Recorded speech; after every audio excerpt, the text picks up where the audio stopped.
امریکہ نے واشنگٹن کے برآمدی کنٹرول نظام میں خامیوں کے بارے میں خدشات کے درمیان چین سے باہر واقع چینی کمپنیوں کے ذیلی پر پابندیوں کی تصدیق کرتے ہوئے ایک نوٹس جاری کیا ہے۔ محکمہ تجارت نے اتوار کو جاری کردہ رہنمائی میں کہا کہ اعلی درجے کی AI چپس کی برآمد کے لیے اس لائسنسنگ کی ضروریات چین میں ہیڈ کوارٹر یا کمپنی والے تمام کاروباروں پر لاگو ہوتی ہیں۔ حکومت کو چاہیے کہ وہ کمزور ریونیو موبلائزیشن کی لاگت کو گھرانوں اور کارپوریٹ سیکٹر پر منتقل کرنا بند کرے اور اس کے بجائے حالیہ برسوں میں عائد کرنا بند کیے گئے بوجھ کو پورا کرنے کے لیے ٹارگیٹڈ ٹیکس ریلیف پیش کرے، بشمول پیٹرولیم لیوی میں کمی۔ اگرچہ غربت کی اونچی سطح کے پیش نظر سب سے زیادہ کمزوروں کے لیے مدد ضروری ہے، روزگار پیدا کرنے میں پائیدار ترقی بہت ضروری ہے۔ 50,000 روپے کی ماہانہ آمدنی پر ٹیکس لگانا کا کم رقم ضروری ہے، جو خاندان کے گزارا کے لیے درکار رقم سے کم ہے۔ ٹیکس نظام کو مزید منطقی اور منصفانہ بنانے کے لیے انکم ٹیکس کی حد موجودہ 6 لاکھ روپے سے بڑھا کر 15 لاکھ روپے سالانہ، کم آمدنی والے افراد کو بامانی ریلیف فراہم کرتے ہوئے ترقی کو برقرار رکھنے کے لیے ٹیکس سلیب اور شرحوں کو اس کے مطابق دوبارہ ترتیب دیا جانا چاہیے۔ چاغی میں جوہری تجربات کے 28 سال بعد، جنوبی ایشیا کا اسٹری تجربات کے 28 سال بعد، وہ مفروضے جنہوں نے 1998 میں پاکستان کی ڈیٹرنس پوزیشن کو تشکیل دیا اور کریڈیبل کم از کم ریٹرنس سے فل سیکسل ریٹرنس کی تبدیلی کی جڑیں ایک روایتی حملے، بڑے پیمانے پر متحرک ہونے اور سرحد کے اس پار بڑے پیمانے پر بکتر بند زوروں کے تصورات پر مبنی تھی۔ وفاقی حکومت نے حال ہی میں پیٹرول اور ہائی اسپیڈ ڈیزل کی قیمتوں میں 22 روپے فی لیٹر کمی کا اعلان کیا تھا۔ اس فیصلے نے پیٹرول کی قیمتیں 403 روپے فی لیٹر سے کم کر کے تقریباً 381 روپے فی لیٹر کر دیں اور اسے مسلسل معاشی دباؤ کا سامنا کرنے والے صارفین کو ریلیف فراہم کرنے کے اقدام کے طور پر پیش کیا گیا۔ اس کے باوجود عوام کا ردعمل جوش و خروش سے بہت دور تھا۔ تقریبات کے بعد بہت سے شہریوں نے شکوک و شبہات کا اظہار کیا۔ دوسروں نے سوال کیا کہ کیا اس کمی سے ان کی زندگیوں میں کوئی معنی خیز فرق پڑے گا؟ وجہ سادہ ہے، اگرچہ پیٹرول چند ہفتے پہلے کے مقابلے میں سستا ہو گیا ہے، لیکن زندگی خود مہنگی ہے۔ بیمبو سلتی گینا ممادوالیو شمال مغربی گنی میں بیمبو سلتی کے چھوٹے سے گاؤں سے گزرتے ہوئے ایک ناقابل حل تضاد کو لے کر جا رہے ہیں۔ 38 سالہ باکسائٹ مائننگ کمپنی کے لیے ماحولیاتی صحت اور حفاظت کے محکمے میں کام کرتا ہے، پھر بھی وہ ایک کارکن ہے جو اپنی کمیونٹی میں زندگی کو بہتر بنانے کے لیے کوشاں ہے۔ اس کا مطلب اکثر علاقے میں کسی دوسری کانکنی کمپنی کے اقدامات پر تنقید کرنا ہوتا ہے۔ امریکی میڈیا نے رپورٹ کیا کہ صدر ڈونلڈ ٹرمپ نے درخواست کی ہے کہ امریکہ ایران معاہدے میں ترمیم کی جائے، جس کا مقصد اس سال کے شروع ہونے والی لڑائی کو ختم کرنا ہے۔ BBC کے ہم رپورٹ کیا کہ تبدیلیاں آبنائے ہرمز اور انتہائی افزودہ یورینیم کے اخراج سے متعلق ہیں۔ وائٹ ہاؤس نے تبصرہ کرنے کی درخواست کا جواب نہیں دیا۔ کولمبیا کے صدارتی انتخابات 21 جون کو بائیں بازو اور دائیں بازو کے امیدواروں کے درمیان سیاسی میدان کے مخالف سمتوں پر ہوں گے، کیونکہ ایک بازو کے مجموعی طور پر کوئی فاتح نہیں بنا۔ دائیں بازو کے ابیلارڈو ڈیلا اسپریلز جو ڈونلڈ ٹرمپ کے مداح ہیں ووٹوں میں سرفہرست رہے۔ اس کے بعد بائیں بازو کے سینیٹر ایوان سیپیڈا جو موجودہ صدر گسٹاؤ پیٹرو کے اتحادی ہیں۔ دائیں بازو سے تعلق رکھنے والے ابیلارڈو ڈیلا اسپریلا کا اگلے ماہ کولمبیا کے صدارتی انتخابات میں بائیں بازو کے سینیٹر ایوان سیپیڈا سے مقابلہ ہوگا۔ اتوار کو پولنگ بند ہونے کے بعد دونوں امیدواروں نے ووٹوں کی تعداد میں تیزی سے آگے بڑھتے ہوئے دائیں بازو کی سینیٹر پالوما والنسیا کی امیدوں پر پانی پھیر دیا۔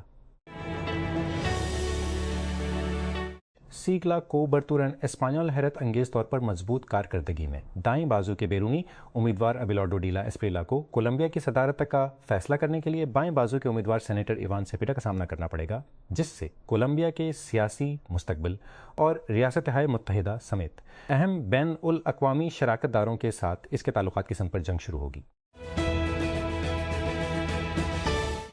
بروکلن ریویرا، ایک مقامی رہنما، سیاست دان اور کارکن، نکاراگوان کی ریاستی تحویل میں برسوں کے بعد 73 سال کی عمر میں انتقال کر گئے ہیں۔ شور مچا ہوا ہے۔ اتوار کے روز نکاراگوا کی حکومت نے اس کی موت کی وجہ ایک بیکٹیریل انفیکشن کو قرار دیا جو کووڈ-19 کے مقابلے کے بعد پکڑا گیا۔ نیو جرسی میں نیوارک کے میئر آزبارکا نے ڈیلنی ہال کے آس پاس کے علاقے میں کرفیو نافذ کر دیا ہے۔ یہ امیگریشن حراستی مرکز ہے جو ریاست ہائے متحدہ کے صدر ڈونلڈ ٹرمپ کی بڑے پیمانے پر ملک بدری کی مہم پر بحث میں ایک فلیش پوائنٹ بن گیا ہے۔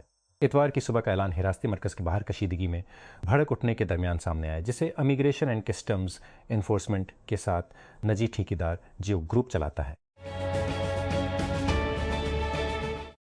ویرات کوہلی کے ناقابل شکست 75 رنز اور متاثر کن باؤلنگ کی بدولت رائل چیلنجرز بنگلورو RCB نے گجرات ٹائٹنز کے خلاف 5 وکٹوں سے جیت کے ساتھ ان کا لگاتار دوسرا انڈین پریمیئر لیگ ٹائٹل اپنے نام کیا۔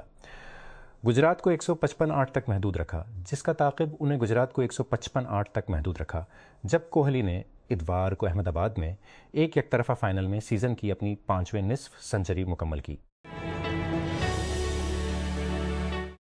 ماحولیاتی کارکنرن بروکووچ کا ایک نیا مشن ہے ڈیٹا سینٹر کی تعمیر میں مزید شفافیت لانا اور ان ڈیٹا سینٹرز کے قریبی کمیونٹیز پر پڑنے والے اثرات۔ بروکووچ، جو پیسیفک گیس اینڈ الیکٹرک کے خلاف اپنے قانونی مقدمے کی ڈرامائی فلم میں جولیا رابرٹس نے مشہور کردار ادا کیا تھا، نے حال ہی میں ریاست ہائے متحدہ میں ڈیٹا سینٹرز کے نقشے کے ساتھ ایک ویب سائٹ لانچ کی۔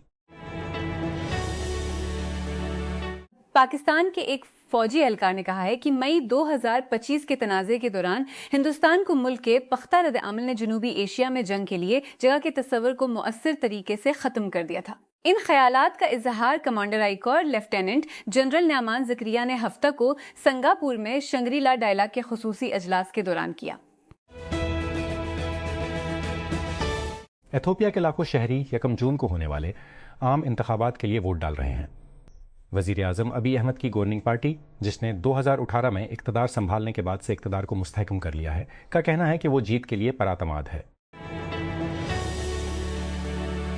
ایک مردہ ہم بیک وہیل کی لاش جس کے بچاؤ کی کوشش نے برنی بھر میں جرمن بہت سے لوگوں کو اپنے سحر میں مبتلا کر دیا تھا، اسے ساحل پر کھینچ لیا گیا ہے۔ جرمن نیوز سائٹ نیوز 5 کی طرف سے ہفتے کے روز شائع ہونے والی ٹائم لیپس فوٹیج میں دکھایا گیا ہے کہ وہیل کو صنعتی ونچ کے ذریعے ڈنمارک کے جزیرے انہولٹ کے ساحل پر آہستہ آہستہ لایا جا رہا ہے۔ ڈنمارک کی ماحولیاتی ایجنسی جمعرات کو پوسٹ مارٹم کا معائنہ کرنے کا ارادہ رکھتی ہے۔ تو امدادی کارکنوں اور آزاد میڈیا رپورٹس کے مطابق اتوار کو شمال مشرقی میانمار میں ایک عمارت میں ہونے والے دھماکے میں، جس کے بارے میں کہا جاتا ہے کہ کان کنی کے لیے دھماکہ خیز مواد کو ذخیرہ کیا جا رہا تھا، 45 سے زائد افراد ہلاک ہو گئے۔ اس دھماکے میں تقریباً 70 دیگر افراد زخمی ہوئے، جو نہمکم ٹاؤن شپ کے گاؤں کاؤنٹپ میں دوپہر کے قریب ہوا۔ ریاست ہائے متحدہ میں قانون سا خاموشی سے اس تجویز کو آگے بڑھا رہے ہیں جو امریکہ اور اسرائیل کے درمیان فوجی تعلقات کو غیر معمولی طریقوں سے گہرا کر سکتا ہے، ایسے وقت میں جب امریکیوں میں اسرائیل کے لیے عوامی حمایت میں تیزی سے کمی آ رہی ہے۔ اس ہفتے جاری کردہ 2027 national defence authorisation act ND میں شامل دفعات میں سیکشن 224 امریکہ اسرائیل دفاعی ٹیکنالوجی تعاون سے اقدام ہے۔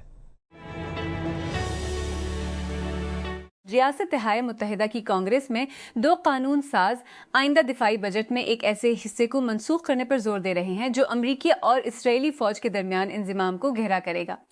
ان کی یہ کوشش سالانہ نیشنل ڈیفنس آتھرائزیشن ایکٹ کے تازہ ترین مسودے کے خلاف شور مچانے کے درمیان سامنے آئی ہے۔ یہ بل امریکی فوج کے لیے بجٹ کا تعین کرتا ہے۔ آرٹیسن نامی سٹارٹ اپ پر اپنے کام کا غلط استعمال کرنے پر تنقید کرنے کے بعد آرٹسٹ کیسی گرین مشہور دس از فائن میم کے خالق نے کہا کہ وہ آرٹیسن کے ساتھ ایک معاہدے پر پہنچ گئے ہیں۔ تنازع اس وقت پیدا ہوا جب اسٹارٹ اپ نے اپنے AI اسسٹنٹ آوا کو فروغ دینے کے لیے گرین کے آرٹ کا ایک ورژن استعمال کیا۔ آرٹیسن کے بس اور سب وے کے اشتہارات میں گرین کا پہچانا جانے والا کتا پہچانے جانے والے شعلوں کے درمیان بیٹھا تھا، لیکن یہ ٹھیک ہے کہنے کے بجائے اس نے اعلان کیا میری پائپ لائن میں آگ لگ گئی ہے، جبکہ اشتہار میں لوگوں پر زور دیا گیا کہ IBDR کی خدمات حاصل کریں۔ اس ہفتے کے آخر میں یوٹیوب تو پریسٹیج ہور پائپ لائن بہت مضبوط نظر آ رہی ہے۔ باکس آفس پر پہلے نمبر پر آنے والا بیک رومز ہے، جو کین پارسنز کی یوٹیوب ویڈیوز کی سیریز کی ایک فیچر فلم کی توسیع ہے، جس میں ایک پراسرار آفس اسپیس چارچند تھریڈ سے تیار کردہ کی فوٹیج کو نمایاں کیا گیا ہے جو فزکس کی نفی کرتا ہے۔ راولپنڈی اسلام آباد 7 جون کے انتخابات سے قبل گلگت بلتستان میں پنجاب پولیس کے 6000 اہلکار تعینات کیے جا رہے ہیں۔ یہ اتوار کو اس وقت سامنے آیا جب پی ٹی آئی نے قبل از انتخابات دھاندلی کے اپنے الزامات کا اعادہ کیا۔ پنجاب حکام ابتدائی طور پر جی بی میں 5000 اہلکاروں کی تعیناتی کی منظوری دی تھی اور بعد میں مزید 1000 پولیس اہلکاروں کی تعیناتی کی منظوری دے دی تھی۔ پاکستان کے ایک فوجی اہلکار نے کہا ہے کہ مئی 2025 کے تنازع کے دوران ہندوستان کو ملک کے پختہ رد عمل نے جنوبی ایشیا میں جنگ کے لیے جگہ کے تصور کو مؤثر طریقے سے ختم کر دیا تھا۔ ان خیالات کا اظہار کمانڈر آئی کور لیفٹیننٹ جنرل نعمان زکریا نے ہفتہ کو سنگاپور میں شنگری لا ڈائلا کے خصوصی اجلاس کے دوران کیا۔ عائدہ پناہ گزین کیمپ اسرائیل کی علیحدگی کی دیوار، فوجی واچ ٹاورز اور ریموٹ کنٹرول بندوقوں سے گھرا ہوا ہے۔ اس عید پر 2 سالوں میں پہلی بار رہائشیوں نے اسٹال لگائے، کھانا پکایا، آرٹ بنایا اور اپنے بچوں کو کھیلنے دیا۔ انہوں نے اسے واپسی کا بازار کہا۔ الجزیرہ کی لیلا وارا کی رپورٹ۔ مقامی میڈیا اور ایک باغی گروپ نے کہا ہے کہ چین کی سرحد کے قریب شمال مشرقی میانمار میں ایک دھماکے میں درجنوں افراد ہلاک ہو گئے ہیں۔ شان ریاست کے گاؤں کاؤنگ ٹاٹ میں اتوار کو ہونے والے دھماکے میں مرنے والوں کی صحیح تعداد فوری طور پر واضح نہیں ہو سکی۔ راولپنڈی اسلام آباد 7 جون کے انتخابات سے قبل گلگت یہ اتوار کو اس وقت سامنے آیا جب پی ٹی آئی نے پنجاب پولیس کے 6000 اہلکار تعینات کیے جا رہے ہیں۔ پی ٹی آئی نے قبل از انتخابات دھاندلی کے اپنے الزامات کا اعادہ کیا۔ پنجاب حکام نے ابتدائی طور پر جی بی میں 5000 اہلکاروں کی تعیناتی کی منظوری دی تھی اور بعد میں مزید 1000 پولیس تعیناتی کی منظوری دے دی تھی۔ امدادی کارکوں نے کہا ہے کہ لاؤس میں سیلاب زدہ غار سے نکالے گئے کچھ افراد اندر پھنسے آخری 2 لاپتہ افراد کو تلاش کرنے کی کوششوں میں مدد کر رہے ہیں۔ اب تک ابتدائی طور پر لاپتہ ہونے والے 7 میں سے 5 کو بچا لیا گیا ہے، لیکن یہ خیال کیا جاتا ہے کہ باقی 2 افراد وسطی سیسومبون صوبے کے ایک پہاڑی علاقے میں غار کے اندر گہرائی میں پھنسے ہوئے ہیں۔ کولمبیا کے صدارتی انتخابات کے پہلے مرحلے میں پولنگ شروع ہو گئی ہے، جس میں بائیں بازو سے تعلق رکھنے والے ایک قانون ساز، ایک آزاد تاجر اور ایک دائیں بازو کے سینیٹر صدر گسٹاؤ پیٹیرو کی کامیابی کے لیے کوشاں ہیں۔ حکومت کے اتحادی سینیٹر ایوان سیپیڈا انتخابات کے رن آف سے بچنے کے لیے ووٹوں کی تعداد میں 50% کی حد کو عبور کرنے کے لیے کوشاں ہے، جس کی وجہ سے دائیں بازو کی تقسیم کسی ایک امیدوار کے گرد مضبوط ہو سکتی ہے۔ پارس آئل اینڈ گیس کمپنی کے سربراہ نے سرکاری میڈیا کو بتایا ہے کہ مارچ میں اسرائیل کی جانب سے تنصیب پر حملے کے بعد ایران شور پلیٹ فارمز پر گیس کی پیداوار بحال کر دی ہے۔ توراج دہقانی نے اتوار کو کہا کہ حملوں میں پلیٹ کو کوئی نقصان نہیں پہنچا۔ ایران کی آئینہ نیوز ایجنسی نے رپورٹ کیا۔ ادیس ابابا ایتھوپیا کے باشندے پیر کو عام انتخابات میں پارلیمنٹ کے اراکین کے انتخاب کے لیے ووٹ ڈالیں گے۔ جتھوپیا کے لنک کے اگلے وزیر کا انتخاب کریں گے۔ ایتھوپیا کے نیشنل الیکشن بورڈ نیبے نے کہا کہ 47 سیاسی جماعتیں اور 10,900 سے زائد امیدوار دوڑ میں شامل ہیں، جن میں وفاقی پارلیمان کے لیے 2198، علاقائی اور سٹی کونسلز کے لیے 8,736 اور 73 آزاد امیدوار شامل ہیں۔ 50 ملین سے زیادہ ووٹرز رجسٹرڈ ہیں۔ ووٹر رجسٹریشن کے سرکریہ کے مطابق ووٹرز کا تقریباً نصف حصہ خواتین کا ہے۔ اقوام متحدہ کے تخمینے کے مطابق ایتھوپیا کے نوجوان آبادی کا ایک بڑا حصہ بناتے ہیں، جن کی اوسط عمر تقریباً 19 سال ہے، جو ملک کے ووٹروں میں ان کی کافی موجودگی ہے۔